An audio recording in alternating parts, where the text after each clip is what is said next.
Many of you have sent emails to our Report It line complaining about a popular ride-sharing program. During the Halloween and Formula One weekend, it cost some people more than $200 to take a short ride on Uber. The Fun Music Fest is this weekend, and the crowds will likely bring a new surge of demand for ride-sharing services here in Austin. KXAN Sophia Beausoleil spoke today with an Uber rider who says he wants to warn other people before they make the same costly mistake.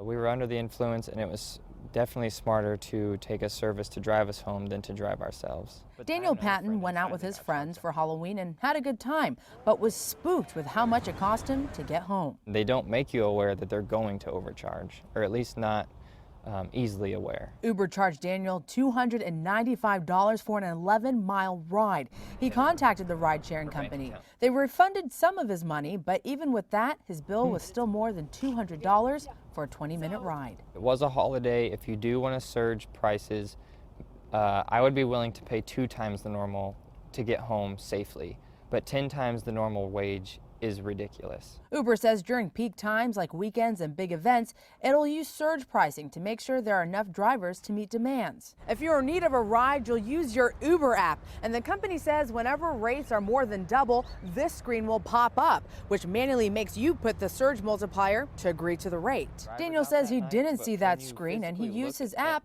and wished a driver would have said something. I'm definitely going to use cabs from now on because you can physically see what your fare is right in front of you at all times.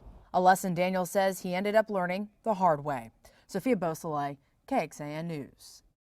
Uber says its app has a fare estimator, so you know what the rate is you should be expected to pay at the end of the ride. Last month, when the City Council approved a temporary ordinance to allow ride-sharing companies, council members were not able to pass an amendment that would regulate rates. Now, many cities are considering putting laws in place to address surge pricing, but it's not necessarily benefiting customers. In Detroit, the city is looking to raise taxi fares as an incentive to get more cab drivers on the road. That way, they may also be able to limit Uber and Lyft's surge pricing. In Washington, D.C., the City Council has introduced new rules that would allow cab drivers to embrace surge pricing. That way, they're competing on the same level as Uber and Lyft. And in Houston, the move has already happened. Cabs hailed through apps are allowed to charge extra during busy periods. But they did decide taxis hailed on the street have to stick to their established meter rates. Technology may provide some relief for people worried about surge pricing. One developer just released an iPhone app called Surge Protector. It finds locations near you that are not affected by Uber's surge pricing, then helps you get a ride at that spot.